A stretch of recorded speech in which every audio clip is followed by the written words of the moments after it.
Hello, Professor. So the first thing you want to do is go to our company website, web.stratexsimulations.com. Click on Sign In. Select an instructor or a teaching assistant. Input your username and password that was given to you. Click on Submit. You are now in your instructor's account. Go to Courses and Quotations. Click on Create a New Course, Get a Quotation. Input a course name of your liking.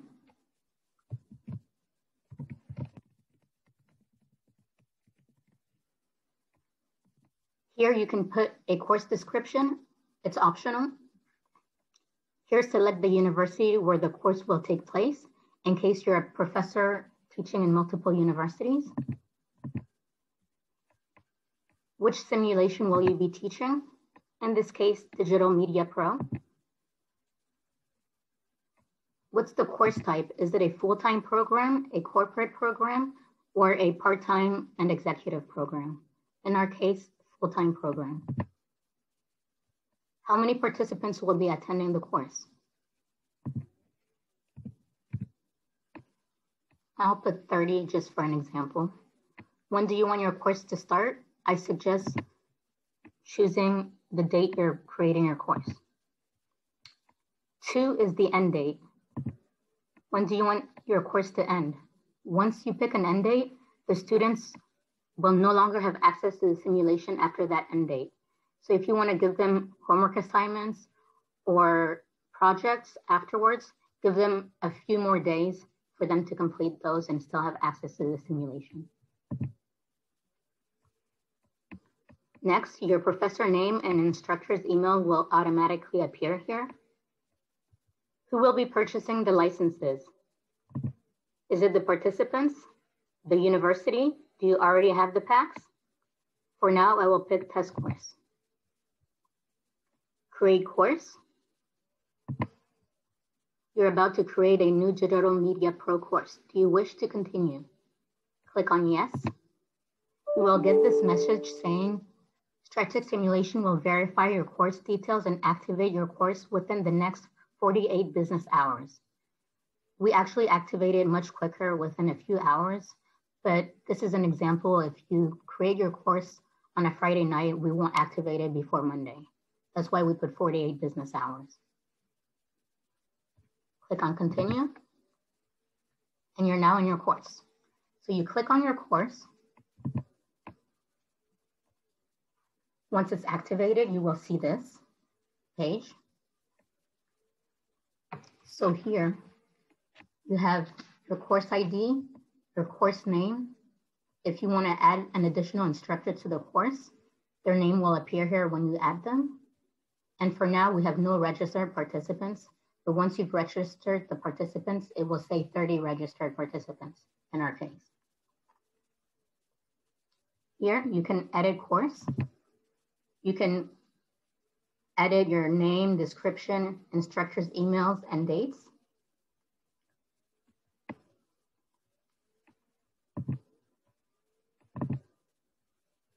Here you have add instructor. So you can add another instructor to your course so that he or she can help you in the course administration. So once you have the assistant, the instructor assistant or a professor's username that you want in your course, you just input it here. Click on search. Their name will appear here, and you just need to click on submit.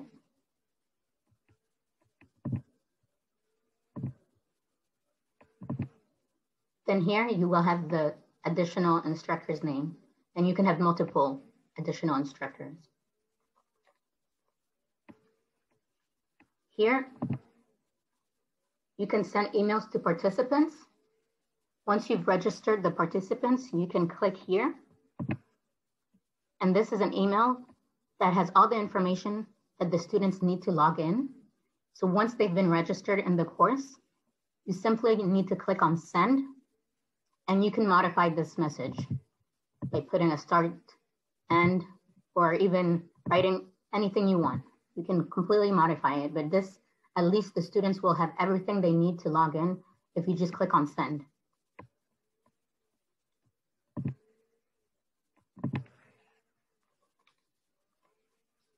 Here you can export the list of participants who have registered in your course into Excel. What you want to do next is create your teams. So you click here on create teams. What language do you want to use your course? For now, only English is available. So you go to next. How many participants will take your course? We had said 30 as an example. Click on next. How many teams do you want in your course? Since we say 3 to 4 participants per team, I suggest putting 10 teams, so 3 participants per team. Click on next. You make sure that everything is correct. You can go back if you want to modify something. Then you click on next. As you can see, your teams and industries are being created.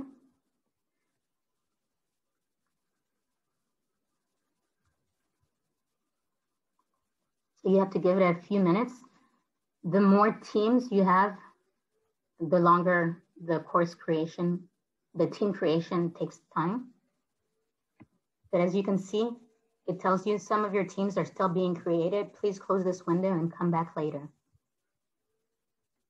So we can close the window.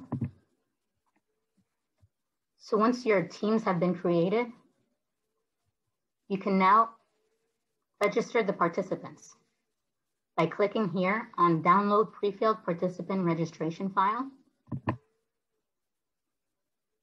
Once you click on that, you will get an Excel sheet like this one.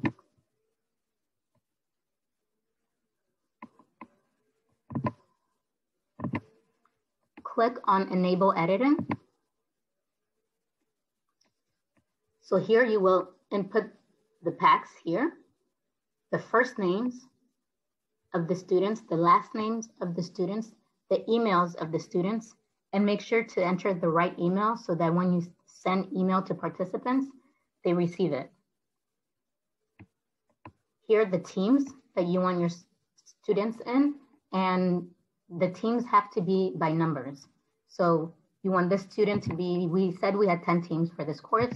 You want the student to be in team 1, maybe the student to be in team 6, so forth. But they must be numbers and not letters. So 1 to 10 in our case. Next, once you've filled it out completely, you save the file.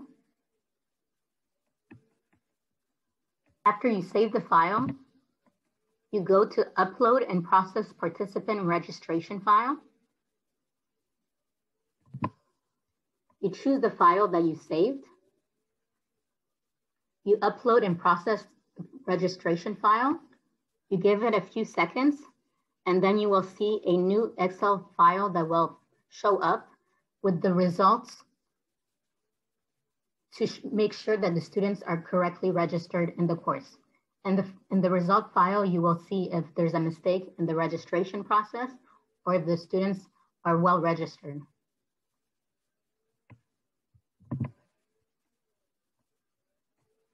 Here you have the team passwords, just for your information.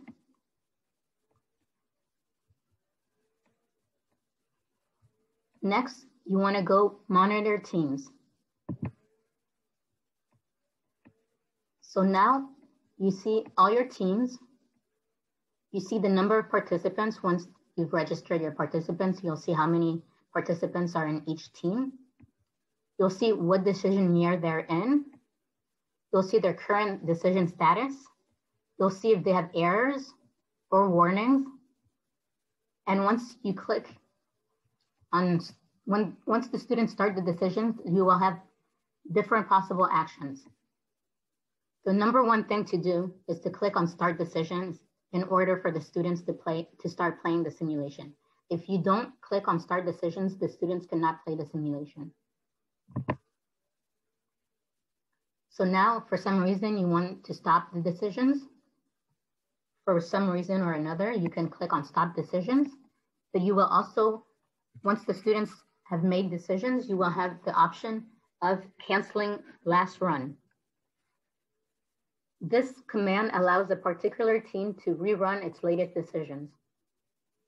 And this can be useful in case the team made a serious error in decisions. A warning message is displayed explaining that its current results will be erased by this action when you click on cancel last run. And if you continue, the team data is restored to its previous state, so the previous year. And then they can rectify the mistake and continue playing. As you see here, we have a debrief chart.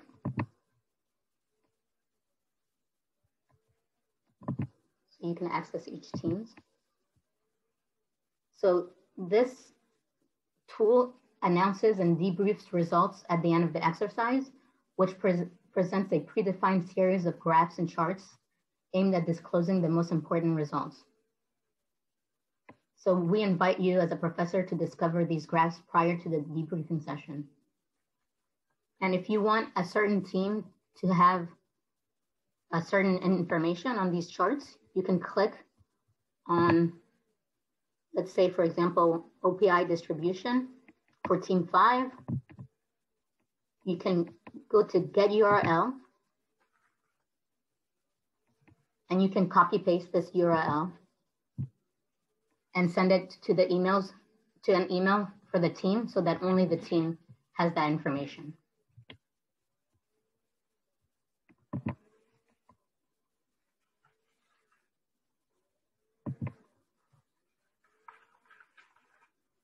Here is our grade teams.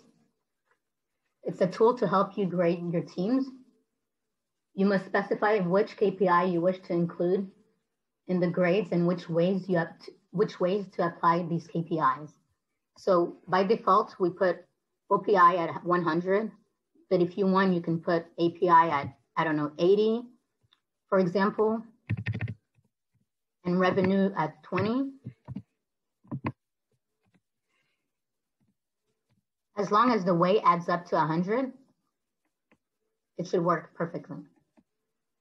So we have these learn more on key performance indicators. In case some of these are a bit confusing, you can go here and see exactly what they mean, their description, and the units we use.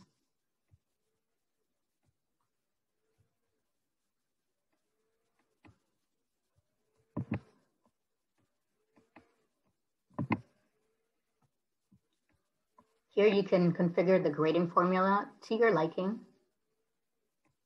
And lastly, you just click on calculate and you'll get the grades of all the teams.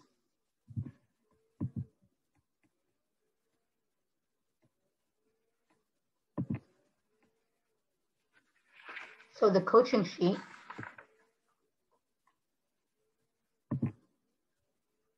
for each year, you can click on the coaching sheet. You will see an Excel sheet.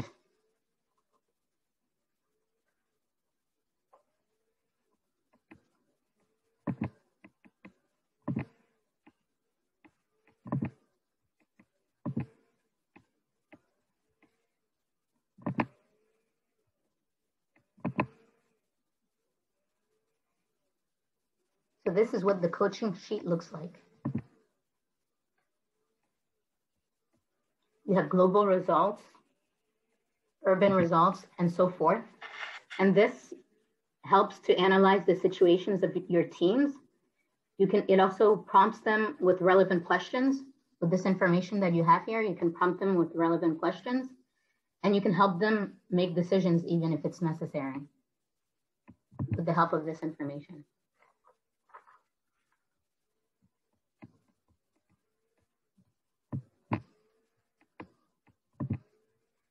So now that you've seen kind of how the grading works and how to start the course, stop, cancel, run, we can now enter the simulation as if you were a student. So as a professor, you have the option of entering any of your teams by simply clicking here and seeing exactly what the team sees. So you're like a student if you click on it, because you can even make decisions for that team. So let's go, for example, in team 1. So this is the simulation, exactly what the student sees. So what you see on the left-hand side is the same thing that you see here.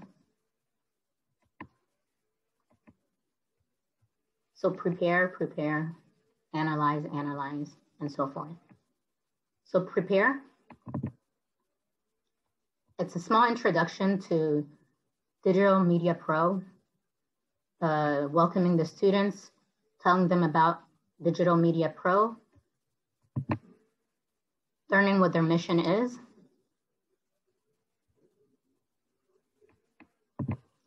learning their market, and an introduction of their consumers.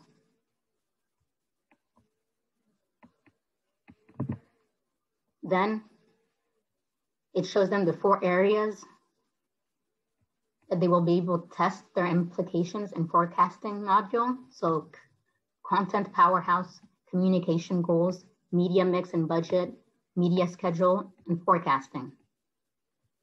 So learning about their decisions.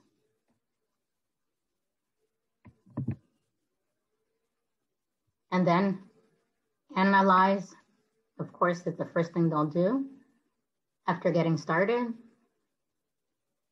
after having prepared.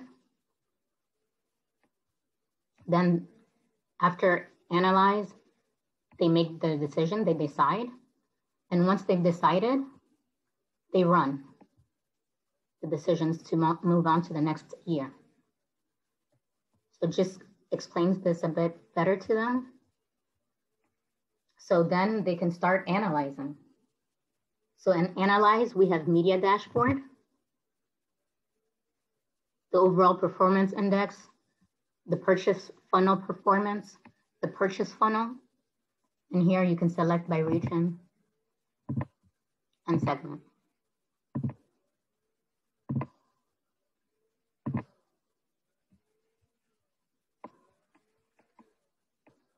Then you have key drivers,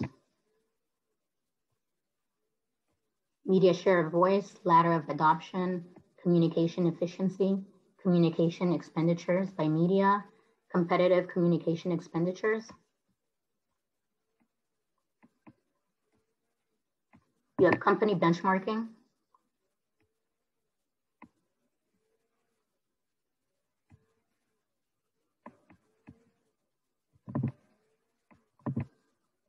And by year, as you move on to year 2, year 3, year 4, and so forth.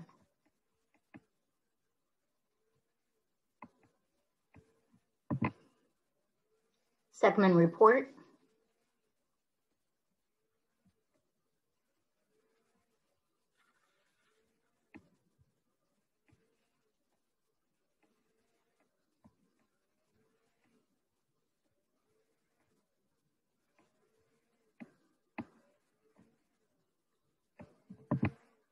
Media report.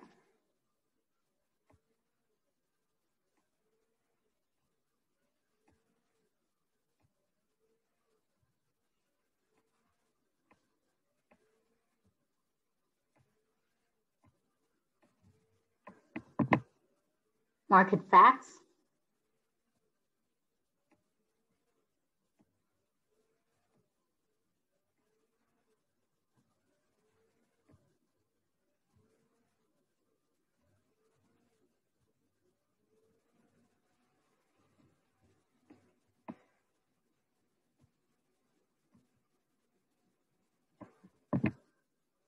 Monthly trends.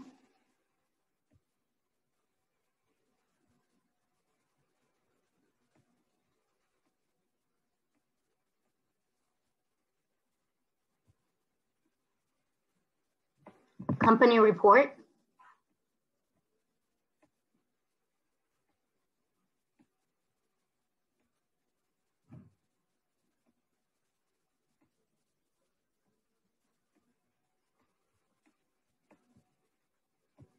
And once you finish analyzing, it's time to start making decisions.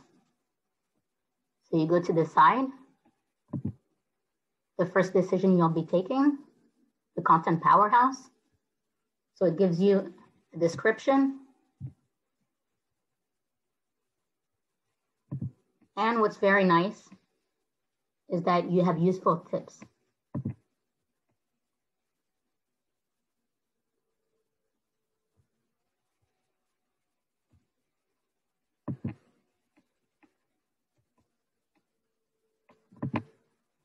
Communication goals.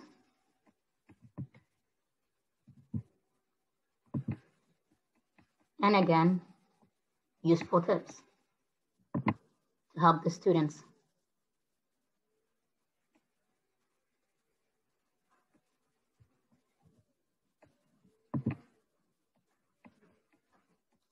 Then you have media mix and budget.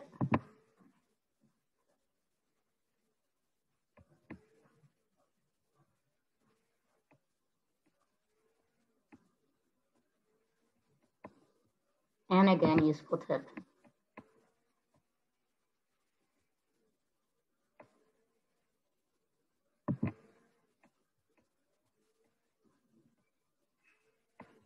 You have the media schedule.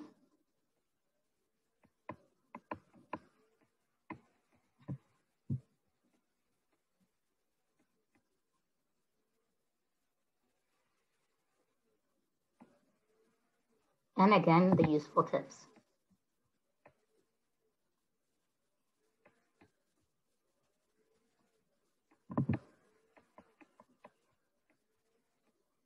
And forecasting. So this explains to you that the tool below estimates your net contribution for the next year. So it's not a decision, it's a tool.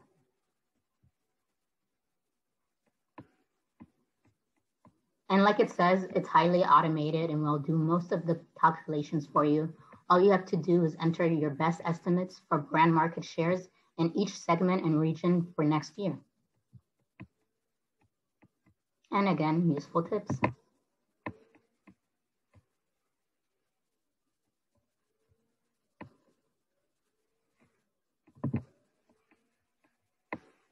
Here in tools, the students have access to the handbook.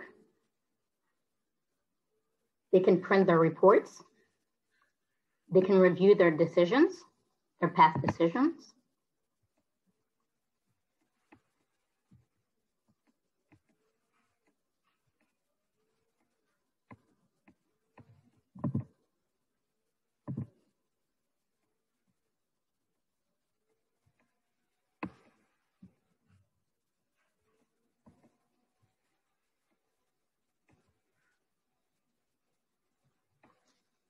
And they have a glossary in case there's some terms in the simulation that they did not know, they can consult here. And it gives an explanation of the terms.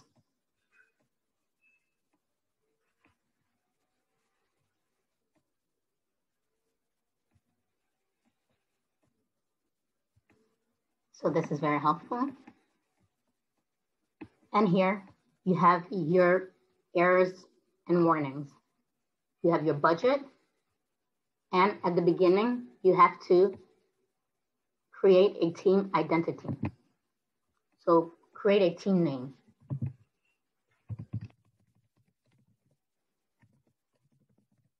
For example, it cannot contain more than 8 characters or it cannot be empty and only the characters A to Z. Okay.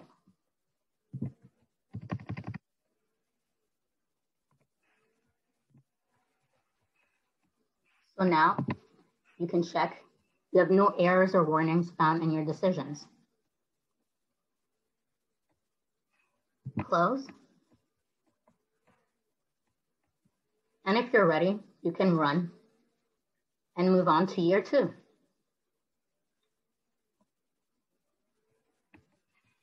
This is quite important because only one team member can make decisions at a time. So make sure that if you're blocked on the decision page, it means that one of your teammates is on the decision page. You click here on team info, and you will see which team member is on what decision page.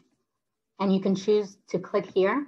You will see a button that appears when your teammate is there, and you click on it, and we will disconnect your teammate, and you will be able to take over the decisions.